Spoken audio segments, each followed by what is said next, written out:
And there's one thing in particular with SNL comedians who do an opening monologue where this is something that I've noticed. And I don't know, maybe, again, I'm looking too hard into it.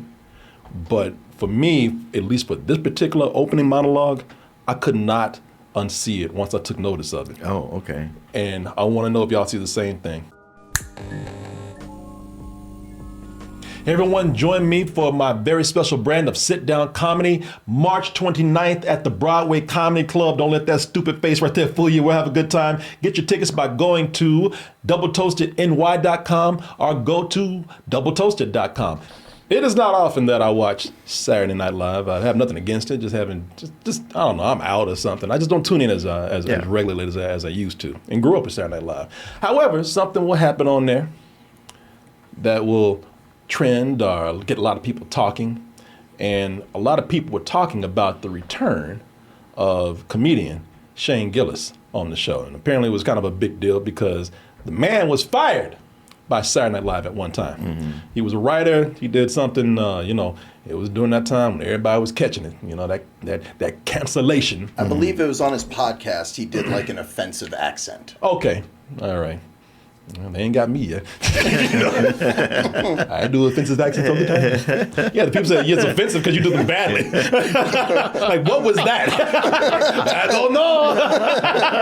You never will. That's why I don't get canceled, because every accent in one. The only person who could cancel you is you. Yeah. I'm talking about his monologue, and y'all have known Shane Gillis to say some things political, and so y'all are probably thinking like, oh, what kind of thing did he say politically that you disagree with? What are you gonna do to go in and nitpick his act just because people can't have free speech around you? Whatever, whatever.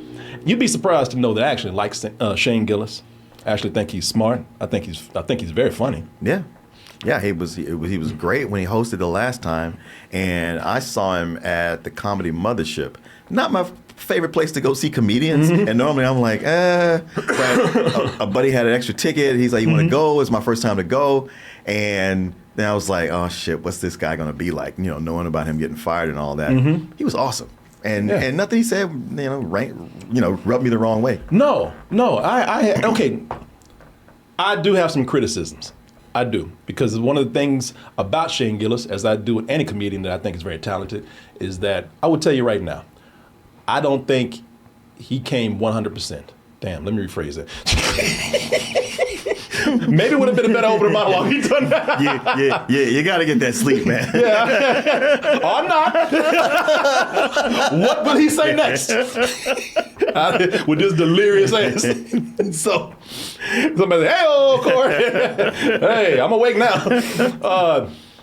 No, I will say this. I don't think it was his best opening monologue. And I think there are some things that could have been done better. And that's what I want to point out here. And there's one thing in particular with SNL comedians who do an opening monologue where this is something that I've noticed. And I don't know, maybe, again, I'm looking too hard into it. But for me, at least for this particular opening monologue, I could not unsee it once I took notice of it. Oh, okay. And I want to know if y'all see the same thing. Now, for those who watch a lot of SNL and see a lot of opening monologues, maybe this is a regular thing. But for me, it was a little bit awkward. But we'll get into it. Now, as I said, with this opening monologue, I actually think some parts were very funny.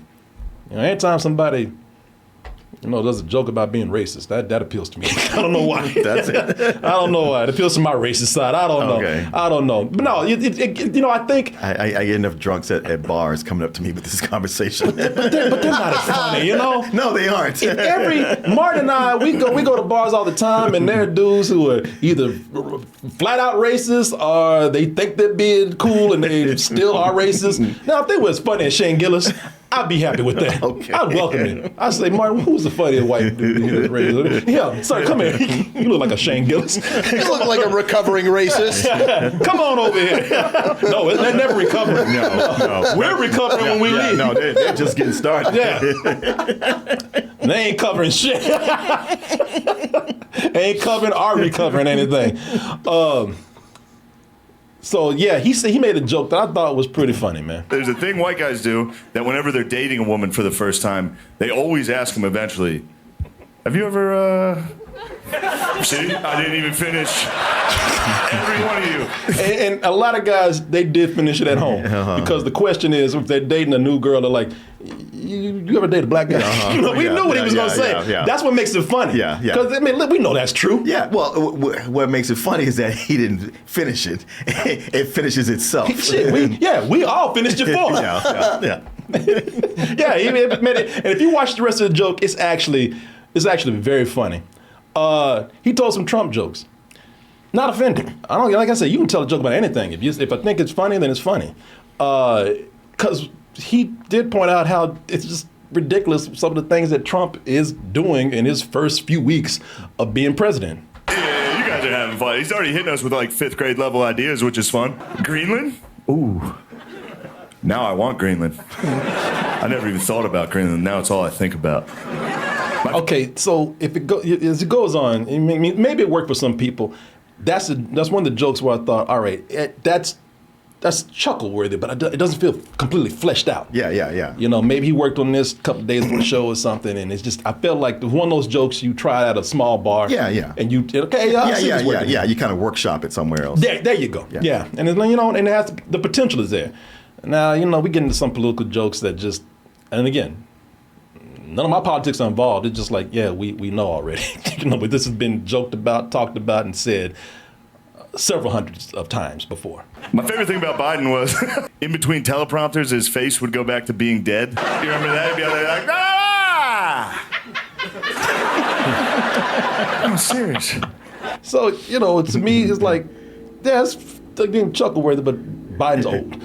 You know, we've told, you know, for me, telling a Biden old joke is like just kind of beating it to the ground. Yeah. It's old, but I don't know. But that I thought that was funny. Yeah, see, that's what I'm saying. You know, comedy is subjective. I was like, I wasn't like, damn, that's terrible. I mean, I'm not like, hey, let's laugh at Biden, but I was like, he's kind of right about that. No, he's right. Especially toward the end. That's why, to me, it wasn't that funny, because I was like, yeah, you're right. We said this several times. I mean, we seen it. Yeah. We saw it. Shit, hey, look, ain't nothing funny than the real thing. You know, you saw Biden do it. Yeah, it's kind of dated, but it's good delivery. Yeah. No, his delivery is good, but it's just the material is just like, it's dated. That's what it is. Yeah, like, he's no longer, he's like not even president anymore. Right. It's like, we've already joked about that. It's like, all right. You know. Like, well, they didn't let me on back then. Yeah. Well, come up with some new shit. Go back to Greenland. I didn't think that was that funny. I was like, all right.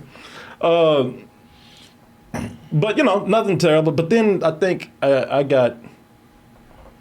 think he just chose some material that was like, you know, at least for me, I think sometimes, man, you know, you got to be careful how much of a deep dive you do, and you know, depending on where you are. Mm-hmm. You know, again, what's the saying? Read the room, know your audience, whatever. So he tells a joke about Ken Burns, the documentarian. Yeah. Oh, yeah. Okay. It's kind of like, all right, you know, that's for a very specific audience right there. Now, if you had a history convention or something, maybe, you know. Yeah, or a PBS fundraiser. Yeah. You know, that right there was, you know, and listen, there's some parts in it that are funny, because he did, again, if you know Ken Burns, or if you watch the documentaries, and that's another thing, you just got to kind of be clued in on that. But he did make something funny with that, you know, something that was relatable. It's kryptonite to women. He's talking about watching the Civil War documentary and talking about how long it is and how, you know, potentially boring it is. And he says, as you just heard, it's kryptonite for women. If you put that on, they will fall asleep immediately. You know, that's a little, you know, they're yapping a little. You go, how about some Ken Burns? That's a little Cosby tip for you, actually. I laughed at that. I laughed so hard at that. Then he goes deep with it. He starts talking about a dude named Shelby Foote. I'm like, Shelby Foote? Who the is Shelby Foote?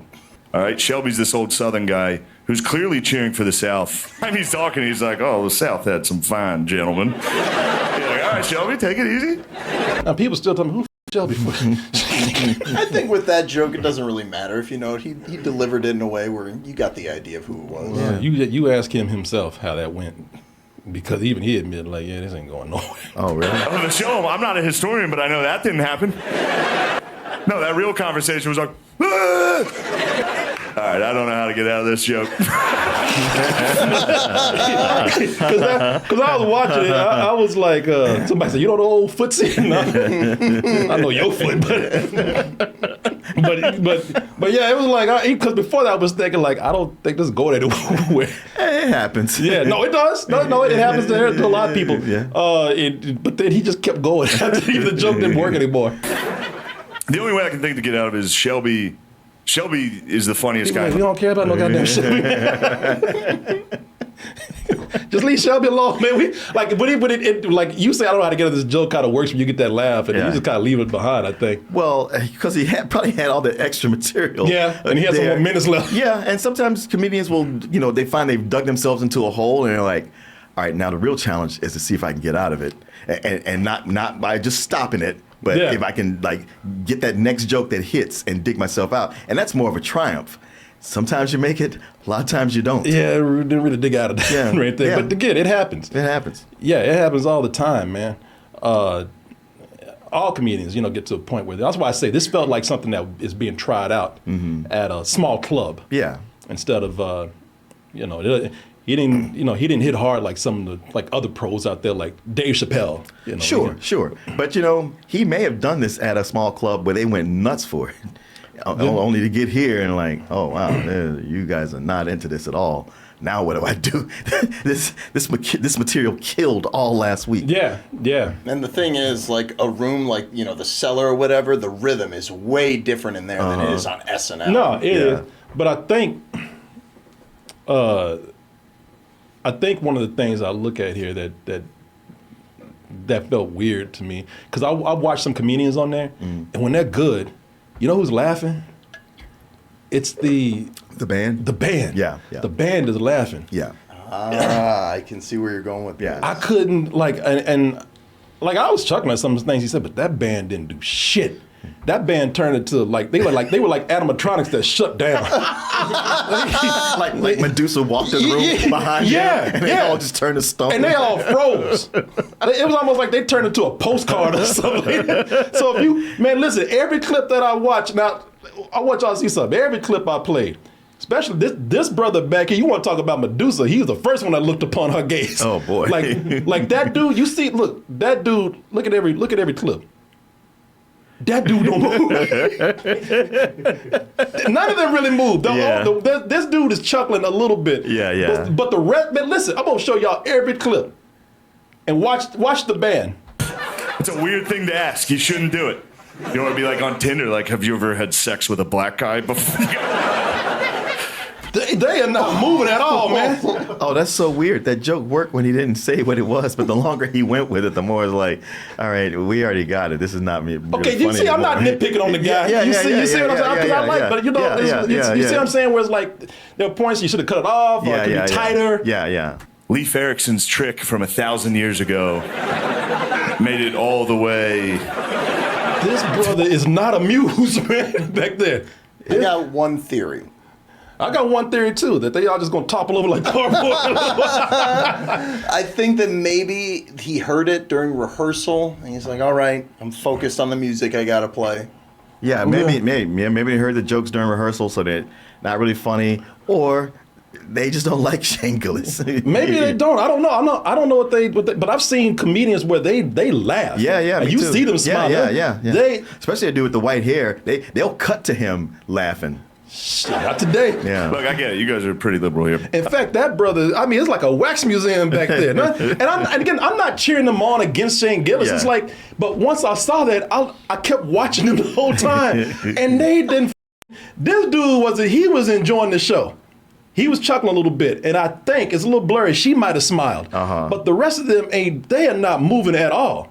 It's almost like Shane Gillis is a T-Rex, and they don't want to move to be seen. Look, I understand being liberal, dude. It feels good. If somebody says something you don't like at work, you're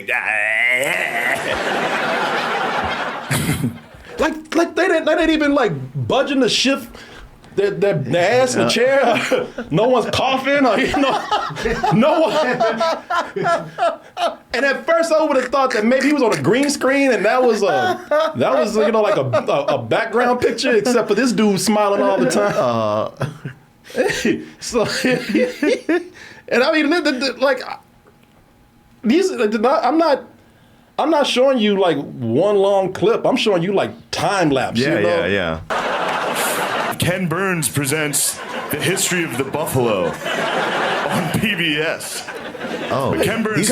he's really leaning into this Ken Burns thing. Bro, I told you. You thought I was being mean. Well, okay, because you would play the clip where the first part of the joke, and it's like that was always funny, but it's like man, you hit it right there.